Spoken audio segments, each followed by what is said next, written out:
ওর জন্য আমার মান সম্মান নিয়ে দাঁড়ানো সব কষ্ট হইতেছে। তুই চলে যা, তুই চলে যা, তোর মুখ আমরা দেখতে চাই না। আমার মা বলতেছিল আমার স্বামী স্ট্রোক করার জন্য তুই দায়ী। আমার মা কান্না করে আর এটা বলে, তুই মরলে তোর কবর হবে কই, তুই তো বেয়ারিশ লাশ হয়ে কবর হইব তোর। তখন আমি পড়াশোনা করতাম। একজনের বিয়েতে আমাদের প্রথম দেখা হয়। ওর সাথে যখন আমার পরিচয়টা হয়, দেখাশোনা হয়, কেন যেন ছেলেটাকে আমার খুব ভালো লাগছিল। বিয়ে বাড়িতে তখন ওর ফোন নাম্বারটা আমাকে দেয়, আমি ওর সাথে কন্ট্যাক্ট করি। আমাদের রিলেশন ছিল 3 মাসের মতো। এরপর ও আমাকে একদিন এরকম করে বলে যে রাত্রি চলো তুমি আমার মার সাথে দেখা করতে যাবা। তো তখন আমি বলি আমার ফ্যামিলি থেকে অ্যালাউ নাই বাইরে বের হওয়ার। তো আমি খুব কড়াকড়ি গার্ডেই ছিলাম আমার বাবা মার কাছে। তো বাবা মাকে আমি মিথ্যে কথা বলে যখন কিনা আমি ছেলেটার সাথে দেখা করতে তার মার বাসায় মিরপুরে আসি, তখন আমি বিশ্বাসই করতে পারতেছিলাম না যে আমি কোন জায়গাতে আসছি। এরপর আমাকে মা বলতেছে, ওর মা পুরাই আমাকে দেখে যে তুমি অল্প বয়সী, সামনে তুমি এক্সাম দিবা, এটা সেটা, মানে অনেক কিছু, তুমি আমার ছেলের সাথে কিভাবে আসছো কি। ওর মা আমাকে বুঝে টুঝে বলে কি, তখন রাত্রে 8:30 প্রায় বাজে। ওর মা আমাকে বলে যে মা তুমি এক কাজ করো, রাত তো অনেক হয়ে গেছে, তুমি তো এখন বাড়িতে যেতে পারবে না, তুমি আমার একটা রিলেটিভের বাসায় যাও। আর আমি আমার বাসায় যদি তোমাকে রাখি তাহলে আমি তোমাকে রাখতে পারবো না। আপনি কি মানে বাসা থেকে একবারই বের হয়ে গেছেন? না না না, শুধু তার সাথে দেখা করার জন্য বের হয়েছিলাম। এরপর যখন আমি বলতেছি, আমিও বুঝে উঠতে পারতেছিলাম না যে আমি কোথায় যাব। আর এত রাত্রে গেলে আমার এলাকার মানুষ খারাপ বলবে। আমি কল দিয়েছিলাম, আমার বাবা মাকে কল দিয়েছিলাম। তখন আমার বাবা মা বলতেছে তুই এত রাত্রে কার অনুমতি নিয়ে বের হয়েছিস। আমি মা আমার বান্ধবীর বাসায় এসেছি। আমি বাবা মাকে আর বলতে পারি না যে আমি কার সাথে আসছি। তো আমার বাবা বলে কার বাসায় এরকম এরকম। পরে আমি আবার আমার বান্ধবীর ফোন নাম্বারটা আমি বলছি যে তুই একটু কল করে বল যে আমি একটু কাজে বাইরে আসি, তুই একটু বল তোদের বাসায় আমি আসছি। তো আমার মা বাবা ওকে চিনতো, ওর সাথে কথা বলছে, কয় ঠিক আছে কালকে সকালে তুমি অঙ্গবাড়িতে দিয়ে যাও, মানে আমাদের বাড়িতে দিয়ে যেও। তো সেই সূত্রে আমার বাবা মা বেশি কিছুটা সন্দেহ করে নাই। আমি বয়ফ্রেন্ডের মার সাথে কথাবার্তা বললাম। এরপরে রাত হয়ে যাওয়ার কারণে আমার বয়ফ্রেন্ড ওর আত্মীয়র বাসায় রাখার জন্য আমাকে নিয়ে গেল। তখন আমি ওকে বারবার জিজ্ঞেস করতেছিলাম আমি যার সাথে আসছি, তুমি যে আমাকে এখানে নিয়ে যাচ্ছ, কোথায় নিয়ে যাচ্ছ। ও আমাকে বলে এটা আমার মামা হয়। আর আমার সামনে ওর মামাকে কল দিয়ে এভাবে বলতেছিল যে মামা আমি একজনকে নিয়ে আসতেছি, এরকম এরকম একটা বিপদে আসি, আজকে রাত তোমার বাসায় থাকবে, কালকে আমি ওকে নিয়ে চলে যাব। এরপর যখন নিয়ে গেল তখন আমি ওনার সাথে ওই বাসায় মানে ওঠার জন্য আনইজি ফিল হচ্ছিল আমার, যে আমি চিনি না জানি না একজন লোকের সাথে আমি কী করে যাই। এরপর উনি বলতেছিল যে মা তুমি আমার মেয়ের মতো ভয় পেও না, আমি তোমাকে সকালে ওর সাথে নিয়ে তোমাদের বাড়িতে দিয়ে আসবো। এরপর আমি ওনার সাথে দ্বিধা না করে আমি বলতেছি, মানে আমার বয়ফ্রেন্ডকে বলতেছি তুমি কি যাবা না। তখন ওই লোকটা, মানে যার বাসাতে আমরা গিয়েছি, ওই লোকটা বলতেছে যে তোমাদের এখনও বিয়ে হয় নাই, তোমাদের এখনও কোনো সম্পর্কে যাও নাই, আমি চাই না বিয়ে হওয়ার আগে তোমরা আমার বাসায় যাও। ওকে চলে যেতে বললো সাবধানে থেকে তুমি বাবা বলে ডাইকো, কারণ তোমার বাবার বয়সী উনি। আচ্ছা ঠিক আছে। সেই লোকের সাথে, মানে যে আমার বয়ফ্রেন্ড যার সাথে পরিচয় করাই দিয়েছিল তার রিলেটিভ। এরপর আমি ওনার সাথে বাসায় যাই। ওনাকে বাসায় মহিলা ছিল না, মহিলা ছিল না। তো যখন আমি গিয়েছি ওর বাসাতে আমি বারবার জিজ্ঞেস করতেছিলাম যে আঙ্কেল আন্টি কখন আসবে। উনি বারবারই আমাকে একটা উত্তর দিচ্ছিল আন্টি নিচে গেছে পর আসবে। আমি ওয়াশরুমে ফ্রেশ হওয়ার জন্য গেছি। ওয়াশরুমে যখন আমি ফ্রেশ হওয়ার জন্য গেছি তখন আমার বোঝার কিছু বাকি রইল না, মানে উনি আমার সাথে কি করতে চাচ্ছে আর কি হবে আমার সাথে পরে। ওয়াশরুমে গেছি, আমি জোরে কান্না করে উঠছি, উনি পাশ থেকে আসছে। মানে ওখানে যে মহিলা মানুষ থাকে এরকম কোনো আমি দেখি নাই, কারণ মহিলাদের কোনো কিছু, যেমন মহিলাদের ব্যান্ড ড্রেস গার্ডার কিছু একটা থাকে, কোনো কিছুই ছিল না। আর ওখানে ছিল মানে মেস ভাড়া দিলে যেরকম হয় ওই রকম ছেলেদের কাপড় টাপড় এরকম, মানে এরকম কিছু। তখন আমি বলতেছি আঙ্কেল আপনি কি আমার সাথে মিথ্যা কথা বলতেছেন। কই কি বলতেছি মা বলো। আমাকে আন্টি কি আসছে এখনো। তাহলে তুমি বুঝে গেছো। আমি বের হওয়ার চেষ্টা করি, উনি আমাকে বের হইতে দেন। আমি তারপরে ওনাকে বলি যে আঙ্কেল আমাকে বের হইতে দেন, আমি বের হয়ে যাই। আমি অনেক কান্নাকাটি করতেছি কারণ আমি বুঝতে পারতেছি কি হবে। আমি চিল্লাইছি, আমার কান্না পাশের অবধি বাসা পর্যন্ত আসে নাই। ও আমাকে তখন বারবার একটা কথা বলছিল, তোর যত কান্না করার করে নে, এখানে কেউ আসবে না। ওই সময় উনি আমাকে, আমি জানি না বলতে পারি না, একটা কাচের বোতলের মতো, আমি দেখছি যতটা ঝাপসা চোখে, পিছনে একটা মাথায় মারে। তো বাড়ি মারার পরে আমি জানি না কি হয় আমার সাথে, মানে আমি হুঁশি ছিলাম না তখন আমার সাথে কি হচ্ছে। সকালে যখন আমার ঘুম ভাঙে তখন ও দেখি আমার পাশে, আর আমার চোখটা ঝাপসা ঝাপসা লাগতেছে, তখন দেখি আমার পাশে ও আমাকে গলায় টিপতেছে। একদিকে ও রাত্রে আমার মাথায় করছে, আর আমার সাথে কি করছে আমি কিছুই জানি না। আমি বলতেছিলাম আঙ্কেল আপনি আমার বাবার মতো, আমাকে প্লিজ ছেড়ে দেন।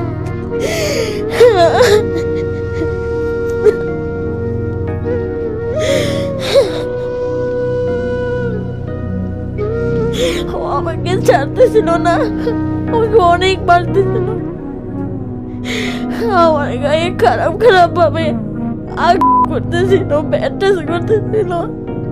বলে যা করার তো আমি করে নিয়েছি তোর সাথে। আমি ওকে এটাই বুঝাইতেছিলাম, আঙ্কেল বিপদে পড়ে আমি আপনার কাছে আসছি, আপনি আমার জায়গা দেওয়ার বদলে আপনি আমার সাথে এগুলো কি করতেছেন। এ পর্যায়ে গামছাটা সিলিং ফ্যানে ঝুলাইছে, ঝুলাই বলে এবার যত কান্নার আছে কান্না করে নে, আর তোর মুখ কেউ দেখতে পারবে না। আমি তখন বুঝতেছিলাম ভাইয়া যে আমার মনে এইটাই শেষ, আমার আর দুনিয়া দেখা হইব না।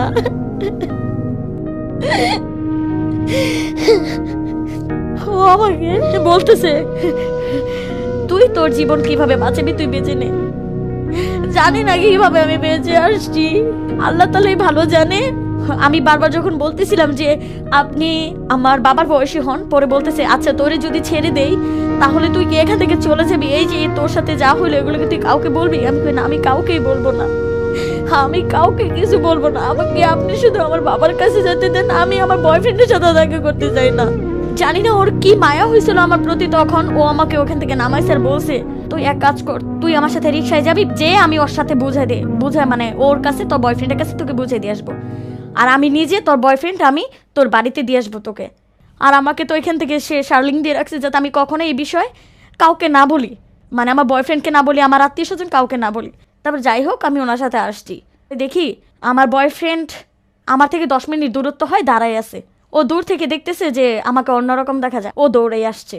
ওই লোকটা তখনই বুঝতে পারছে ওর ভিতরে তো এখন ভয় কাজ করতেছে, ও বের হয়ে মানে রাস্তায় বের হয়ে গেছে। তখন আমি শুধু একটা কথাই আমার বয়ফ্রেন্ডকে বলছি, তোকে তো আমি বিশ্বাস করেই আসছিলাম, তুই কি আমার বিশ্বাসের মর্যাদাটা দিতে পারলি না, তুই আমার সাথে এরকম গেমটা কেন খেললি। আজকে আমি কোন সমাজে গিয়ে মুখ দেখাবো, কার কাছে গিয়ে মুখ দেখাবো আমি। তখন আমার বয়ফ্রেন্ড তখন 5 ওয়াক্ত নামাজ পড়তো, তখন ও কান্না করে, ওর মানি ব্যাগ ছিল হাতে, ফোন ছিল, সব রাস্তায় পড়ে গেছে, সবাই ওরা ধরাধরি করে পড়ে নিয়ে গেছে। তখন ও বলতেছে কি হয়েছে তোমার বলো, পরে আমি সব ঘটনা বলছি এরকম এরকম। তারপরে ওরে ধরার জন্য পিছন থেকে ওখানে আনসার ছিল, আনসারদেরকে সব বলার পরে আনসার ওকে ধরে নিয়ে আসছে। সেই লোককে? হ্যাঁ সেই লোককে।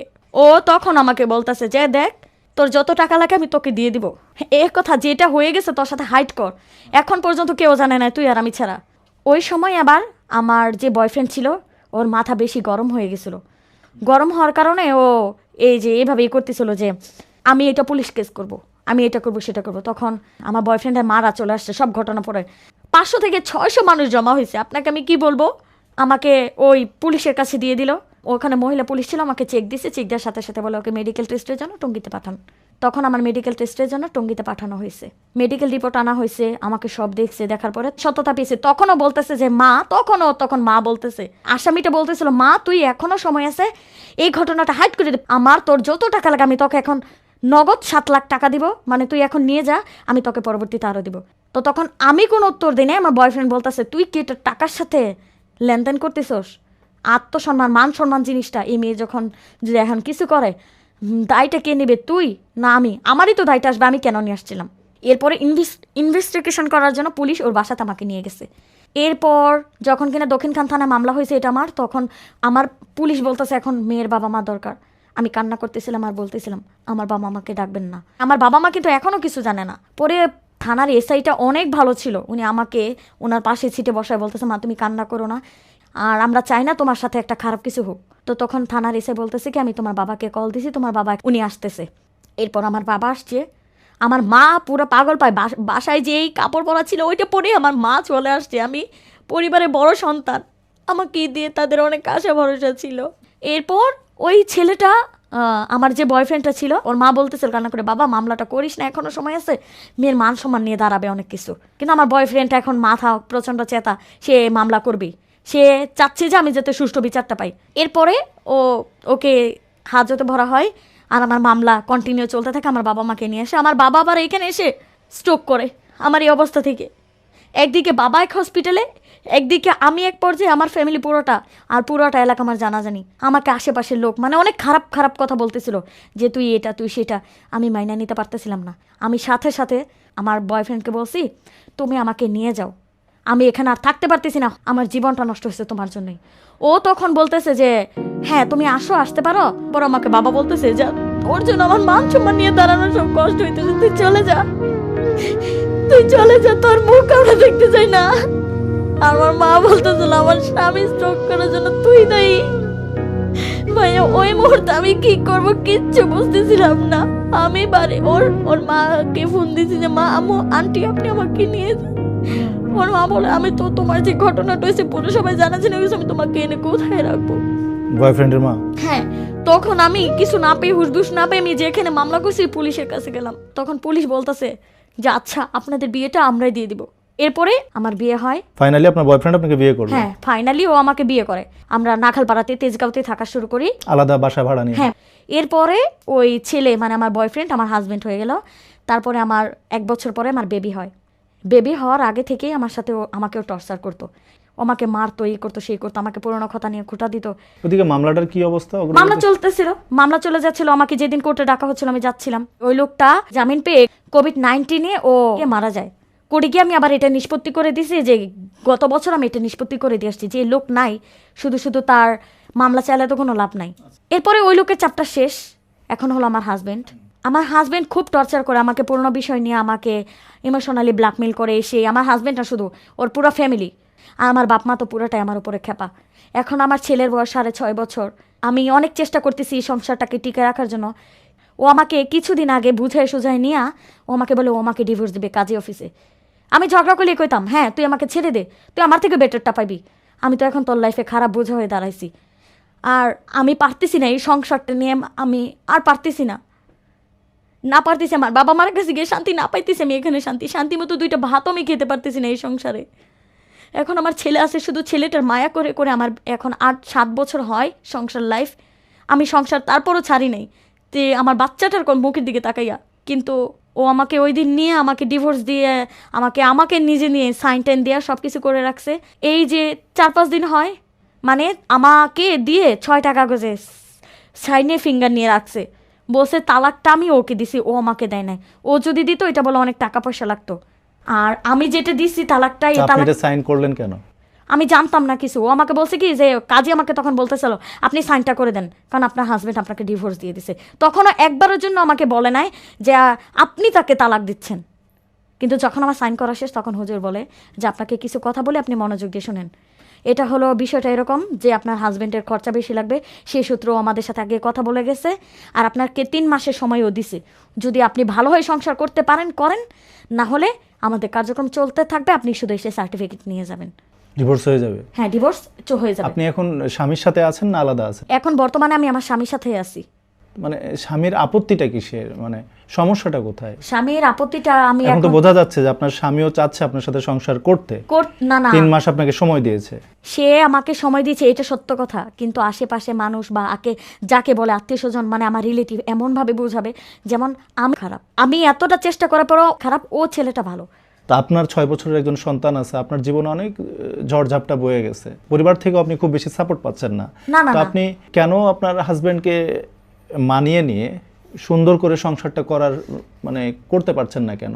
আমি চাচ্ছিলাম মানিয়ে নিয়ে, কিন্তু ও হয়েছে ঘাড়তেরা টাইপের একজন লোক। আমি যদি বলি একটা, ও আমাকে 10টা শোনায় দেয়, আর কথার আগে গায়ে আঘাত করে। এখন বর্তমানে একসাথে আছি, ধরতে গেলে কি ও 1 রুমে থাকে আমি 5 রুমে থাকি। ও এখন মানে আপনিও কি চাচ্ছেন না সংসারটা টিকে থাকুক? আমি চাচ্ছি না। কিসের জন্য? কারণ একটা মেয়ে কম কষ্টের পরে এই কথাটা বলে না। আপনার ভবিষ্যৎটা কি? আপনি মানে যদি চলে যান? আমি জানি না আমার লাস্টে ভবিষ্যৎ কি হইব, তবে আমি এতটুকু জানি না ওর কাছ থেকে গেলে আমি বাঁচতে পারবো, কারণ ওর কাছে এসে আমি ফার্স্টেও নিরাপত্তা পাই নাই। তো আপনি এত কিছুর পর তাকে বিয়ে করলেন, বিয়ে করে একটা বাচ্চা হয়েছে, আপনাদের বাচ্চার বয়স 6 বছর। এখন এই অবস্থায় আপনার কোনো ঠাই ঠিকানা নাই, কোনো ভবিষ্যৎ, কোনো ব্যাপার নাই। এইটা ভাইয়া এটা জানে বিদায় তো আমাকে এতটা ইমোশনালি ব্ল্যাকমেল করতেছে যে তোকে তো তোর বাবা মা নেবে না, তুই কই যাবি, সে আমার পাই নিচে পড়ে থাকা লাগবে, এরকম করে বলেও আমাকে।